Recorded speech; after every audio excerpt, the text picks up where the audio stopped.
ایک پٹھان نے مجھے اپنا واقعہ سنایا. عید کا دن تھا, ہم سب اکٹھے کھا رہے تھے, ہماری دوستی تھی ان سے. وہ تھے کہیں گاؤں کے, وزیرستان وغیرہ کے, یہ شمالی وزیرستان ہے جنوبی.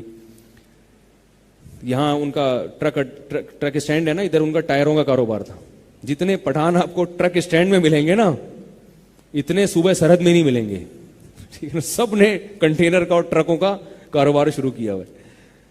تو میری گپ شپ تھی ان سے, تو میں نے ان سے کہا یار, میں نے کہا آپ لوگوں کے یہاں باپ دادا کا بڑا احترام ہوتا ہے, اور ہمارے جو شہری کلچر ہے اس میں تو یہ احترام ختم ہوتا جا رہا ہے. تو میں نے کہا ذرا کوئی قصے مجھ سے سناؤ اپنے ابا دادا کے احترام کے. میں نے کہا وہ اس کی سمجھ میں نہیں آیا کیا. میں نے کہا آپ یہ بتاؤ کہ آپ کے ابا نے کبھی آپ کی ٹھکائی لگائی ہے؟ کہہ رہا بہت پٹا ہے یار, ہم بہت پٹا ہے باپ سے. میں نے کہا پھر آپ کیا کرتے تھے؟ کہہ رہے کچھ بھی نہیں کرتا تھا, باپ نے مارا ہے تو مار لیا, مار کھا کے نکل جاتے تھے. تو کہہ رہے ایک دن کیا ہوا کہ ہمارا دادا بیٹھا ہوا اور ہمارا باپ بھی اور ہم سب جوان بھائی. ایک تو ماشاءاللہ ان کی اولادیں بہت ہوتی ہیں, تو جب اکٹھے ہیں نا تو لگتا ہے کہ خاندان ہے. یہ دو دو بچوں میں کیا اکٹھے ہو گئے عید کے دن یار, تم نہیں اکٹھے ہوا کرو, اللہ کا واسطہ تمہیں. ایک ایک دو دو بچے ہیں تو عید اپنے گھر پہ ہی منا لیا کرو. اکٹھے تو جب ہوں گے جب فیملی خاندان ہوگا.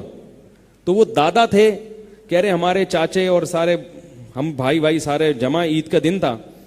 دادا بیٹھے ہوئے کہ دادا تو بہرحال دادا ہے. تو کہہ رہے ہمارا دادا غصے والا بہت ہے. اصل میں میری رپورٹ یہ تھی, ہے نہیں, جب دادا بنتے ہیں تو خود بخود غصے والا بن جاتا ہے. ٹھیک ہے نا, اس کو پتہ ہے آگے سے کوئی بولے گا نہیں. تو کہہ رہے میں نے کوئی بات کی, میرے دادا کو غصہ آیا, ادھر سے جوتا اٹھایا, کھینچ کے مجھے مارا سب کے سامنے.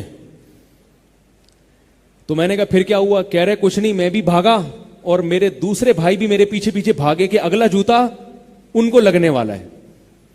تو میں نے کہا آپ کے جذبات کیا تھے؟ کہہ رہے کچھ نہیں, ہم ہنستے ہوئے بھاگے. دوسرے بھائی اس لیے بھاگے کہ اب دوسرا جوتا کس کے آنے والا ہے؟ ہمارے آنے. کتنا اچھا کلچر ہے دیکھو. ہر چیز میں کسی قوم کی تعریف نہیں کر رہا کہ ساری چیزیں سب کی, کچھ چیزیں دوسری قوم کی اچھی, کچھ لیکن یہ والی تو اچھی ہے نا, یہ چیز تو اچھی ہے نا. تو یہی چاہیے شریعت کو کہ بھئی وہ دادا ہے, وہ باپ کا بھی باپ ہے. ایک تو باپ, لوگ کہتے ہیں نا میں تمہارا باپ ہوں, وہ تو باپ کا بھی باپ ہے. اس نے جوتا اٹھا کے مار دیا, غصہ نہیں کرو, ہنستے ہوئے نکلو. اور کہہ رہے ہیں ان کے سامنے بھی نہیں ہنس رہے کہ ان کو اور غصہ آئے گا. ٹھیک ہے, اور دادا نے مذاق میں تھوڑی مارا, غصے میں مارا. تو میں نے کہا دیکھو یہ جو تمہارا کلچر ہے نا, اب تم شہر آئے ہو, کراچی آ کے رہ رہے ہو, یہ تباہ ہو جائے گا. تمہارے بڑھاپے میں تمہارا ایسا احترام تمہاری اولاد نہیں کرے گی, کیونکہ تم نے ان کو واٹس ایپ لے کے دے دیا ہے, تم نے ان کو فیس بک پہ بٹھا دیا ہے اور ان کی نگرانی کرنا چھوڑ دی. اب وہ دوستیاں لگائیں گے, پھر وہ انگلش فلمیں دیکھیں گے, انگریزوں کا کلچر دیکھیں گے, انڈین فلمیں دیکھیں گے, انگلش فلمیں دیکھیں گے, وہاں کا کلچر دیکھیں گے کہ کیسے اولڈ ہاؤس بھی ہوتا ہے. تو کہیں گے یار ہم نے خام ایک جوتے کھانے کے لیے ایک دادا کو پالا ہوا ہے, اس کو اولڈ ہاؤس میں جمع کراؤ.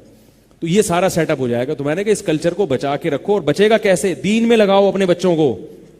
ٹھیک ہے, دنیا بھی پڑھاؤ, مگر ساتھ ساتھ علماء کی صحبت میں بٹھاؤ ان کو بولے مولوی ہے, اس کے پاس روزانہ تمہیں اتنے دن جانا ہے, یہ بزرگ ہیں, یہ علماء ہیں, ان سے سیکھنا ہے, آداب سیکھنے ہیں, ان کے ساتھ رہنا ہے. اور اصل تو سیکھتا ہے انسان گھر کے ماحول کو دیکھ کے. میں نے کہا ان کے سامنے, اپنی اولاد کے سامنے اپنے باپ کا اتنا احترام کرو اور ایسے نیچی آواز سے بات کرو کہ یہ سیکھ جائیں کہ ہم نے بھی اپنے باپ کا ایسے ہی احترام کرنا ہے. ان کے سامنے اگر اپنے باپ سے لڑائی لڑی تو یہ کبھی بھی تمہاری عزت اور احترام نہیں کریں گے.